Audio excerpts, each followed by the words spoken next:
So there's this phrase I love. It's called house money. If you've ever had a great night in Vegas, you know what house money feels like. You sit down at the table with $5,000. Before you know it, you're up to $8,000. You're playing with $3,000 in house money. And here's what I love about house money. It's your money. It's as much your money as that $5,000, but because it feels like a gift, because it came easier to you, you treat it differently. You care less. You put an extra chip on the table. If you lose a little bit, your heart doesn't skip as many beats.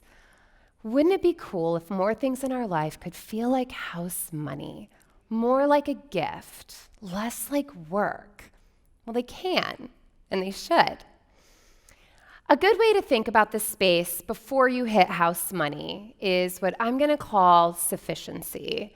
Sufficiency is what you really need versus the gifts that flow in, the house money. And here's the thing, you guys. The magic is in embracing the sufficiency you have and seeing everything else as house money.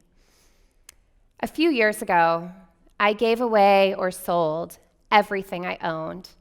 I was living in California on the West Coast in sunny San Diego. I had a 2-story townhome, walk-in closets, BMW in the garage, living what anyone would think was a very plentiful and charmed life. Practically overnight, I moved everything into 7 boxes, took those with me to New York City, and moved into a 350-square-foot studio apartment. It's hard to describe just how small my home really is. A good way to think of it is it's like living in a small hotel room. But you know what? It's so cool. I have 1 pot. I have 1 pan. I have 1 brown purse. I have 1 black purse.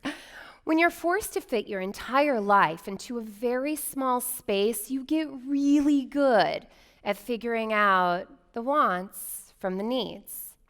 And look, I don't expect you all to pack your lives into 7 boxes and move across the country.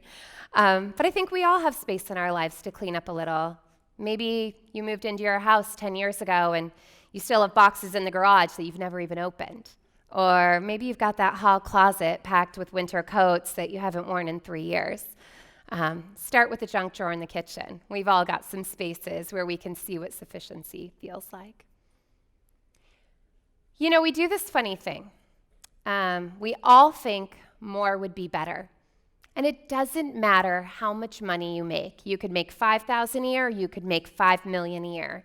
But you think more would be better and you'd be happier if you had more. But I want you to do something. I want you to think back right now. There is something you wanted at one point and you thought that was it. You thought that was the finish line. Maybe it's a certain car that you always thought, like, man, if I can just drive that car, I've made it.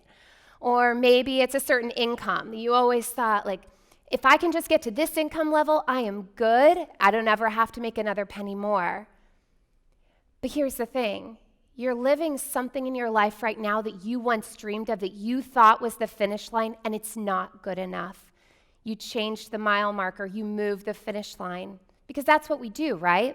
We get into this loop of setting a goal, setting a finish line, and then we achieve it. But instead of celebrating like you would think you would when you first set that goal, well, that just kind of feels like real life now. It's sort of normalized. And so you set a new finish line. And so now you're working on that.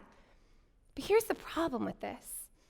If all we do is set finish lines, and then as soon as we achieve them, rather than celebrating and being proud of ourselves and feeling accomplished, we just move the finish line and then try to get to the next one, we will spend every day of our lives, for the rest of our lives, wanting more, but even more importantly, not being happy with the life we have. So the first thing we need to do is this. We need to acknowledge that the finish line is a fraud. It is fake. It's an illusion. It's a carrot dangling on the end of a string, just always out of reach. Because I promise you, you didn't dream those dreams years ago and think, I can't wait until I achieve X. so I can still feel inadequate and want more. But that's how it feels, right? So start here.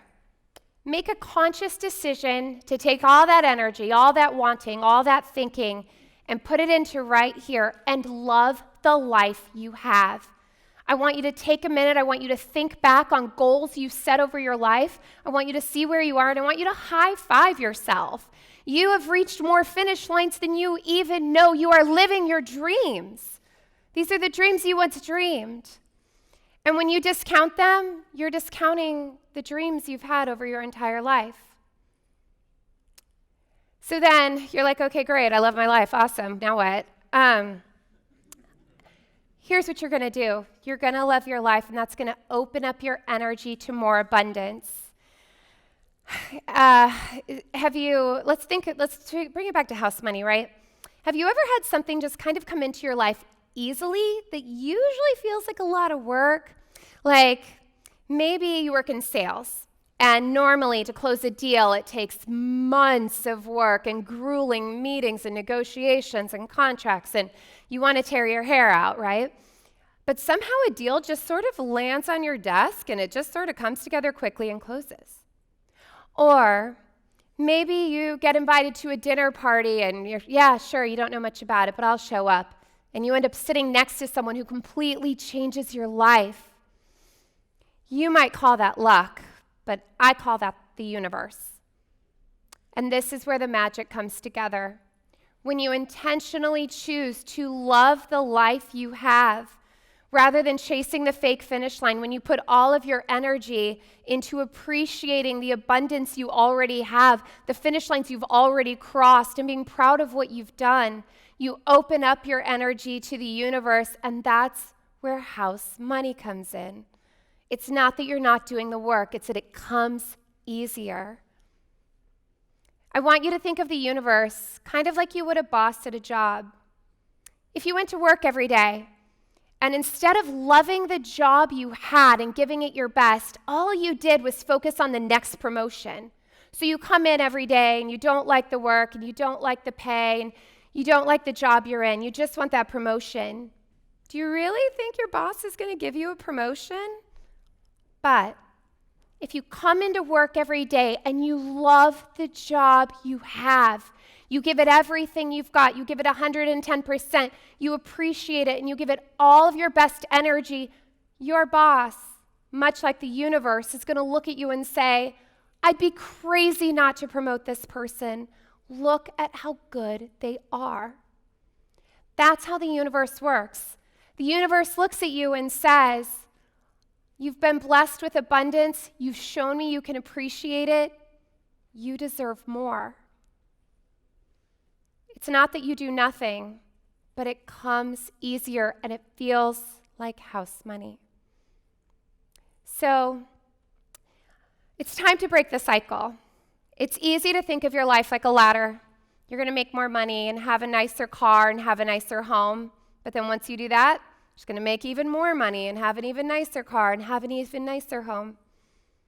But if you do this, you'll spend every day of your life for the rest of your life feeling inadequate, and that is no way to live. So instead, I want you to think of it like a dance. You're going to be really centered and love the life you have. You're going to look back on those dreams you dreamed, and you're going to be so proud of all of the finish lines you've crossed. And because of that, your energy is going to open up, and the universe is going to bring opportunities and abundance that you wouldn't have seen before because you were so focused on a fake finish line. But when you're focused on here and now and loving the life you have, your eyes and your heart and your energy are wide open, and that's where more flows in. But here's what's so cool about it, you guys. It feels like house money. It came easier. So you know what that means? You put an extra chip on the table, and when you lose a little bit, your heart doesn't skip as many beats. You live bolder, you live freer, you sleep better at night, your anxiety is lower because you know, easy come, easy go. It's not a ladder, it's a dance, it's a flow, and it's real, I promise. So I'd love to challenge everyone to think about this. For 1 year, just try it. You can always go back to your old ways if you're not into it. Be a focus group of one and try it on yourself. Let go of the finish line.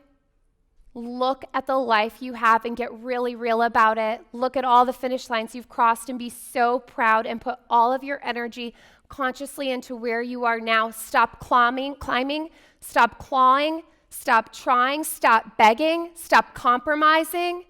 Be present and just be where you are. And if this is it, this is amazing. You win. You've already done it. Look at all the finish lines you've crossed. And tell me in a year if your life isn't better, more blessed, more abundant, but also more peaceful and more centered and happier. Because if I know one thing for sure, it's this. You deserve to love the life you have. You deserve to be happy and complete as you are right now. Thank you.